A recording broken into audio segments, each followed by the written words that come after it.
ప్రతిభే పెట్టుబడి. వారణాసిలో బ్రహ్మదత్తుడు రాజ్యం చేస్తుండగా బోధిసత్వుడు వైశ్యకులంలో దీన్ని అనే పేరుతో పెరిగా పెద్దవాడయ్యాడు. ఆయన బుద్ధిమంతుడే కాకుండా శకునశాస్త్రజ్ఞుడు కూడా.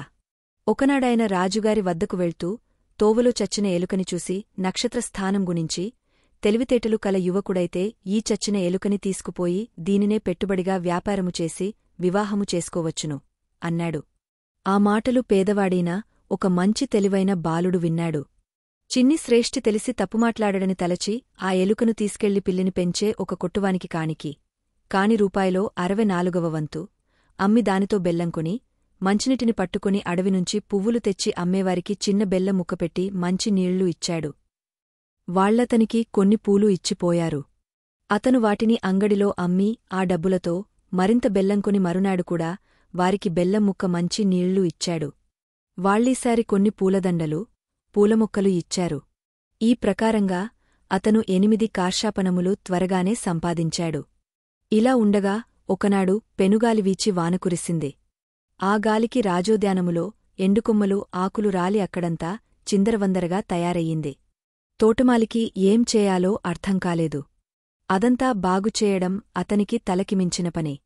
అదిగమనించి యువకుడతని వద్దకు వెళ్లి రాలిపడిన కర్రలు కంపా నాకిచ్చేస్తాను అంటే నేను తోట బాగుచేయిస్తాను అన్నాడు. తోటమాలి వెంటనే అంగీకరించాడు.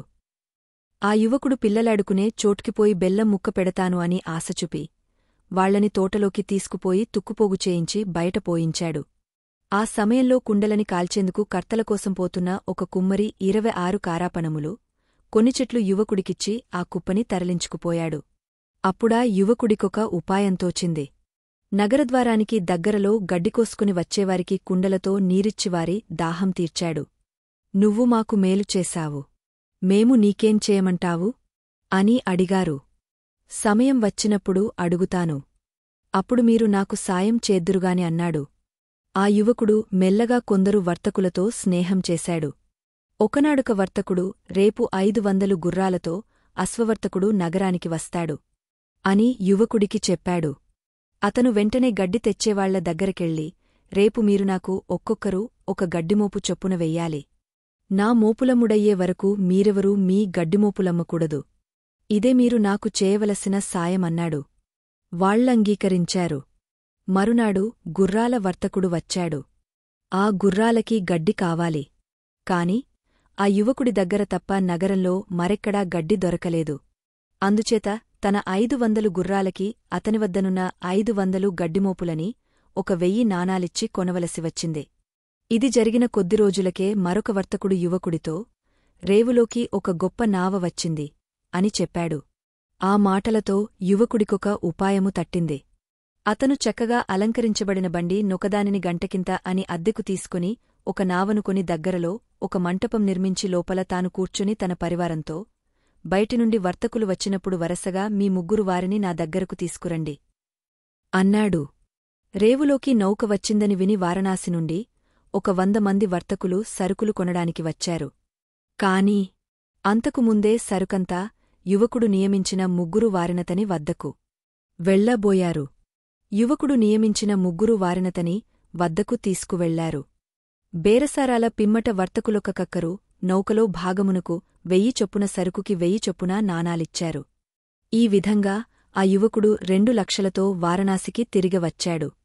మర్నాడతను 1,00,000 నాణాలతో కృతజ్ఞతలు తెలిపేందుకు చిన్ని శ్రేష్ఠి వద్దకు వెళ్లాడు. అప్పుడు శ్రేష్ఠి, నాయనా, నీకీ ధనమెలా వచ్చింది? యువకుడతను అడిగాడు. మీరిచ్చిన ఉపదేశమువలనే వచ్చింది. 6 మాసములలో దంతయు నాకు లభించింది అన్నాడు యువకుడు వినయంగా. వివరంగా చెప్పు అన్నాడు శ్రేష్ఠి. చచ్చిపోయిన ఎలుక, శ్రేష్ఠ మాటలు మొదలుకొని జరిగినదంతా వివరంగా చెప్పాడా యువకుడు. అది విన్న శ్రేష్ఠి ఆనందానికి మేరలేకపోయింది. ఇతన్ని ఇతరుల చేతిలో పడనివ్వకూడదు అనుకున్నాడు. అంతలోనే అతనికి తన పుత్రిక జ్ఞాపకం వచ్చింది. ఆమె పెళ్లికెదిగ ఉంది. యువకుడు అవివాహితుడు. ఇంకేం కావాలి? ఆ శ్రేష్ఠి అతనికి తన పుత్రికనిచ్చి తొందరలో వివాహం చేసేశాడు. పుత్రికతోపాటు తన సర్వసంపదని అతనికిచ్చాడు. ఆ శ్రేష్ఠి మరణానంతరం యువకుడు శ్రేష్ఠ పదవిని పొందాడు.